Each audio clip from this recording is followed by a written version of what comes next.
It's easy.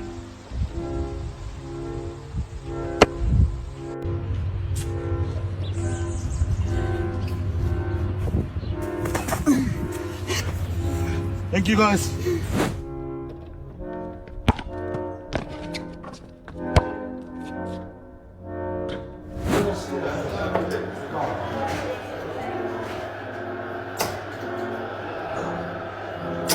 Look at this guy. You're doing a backflip?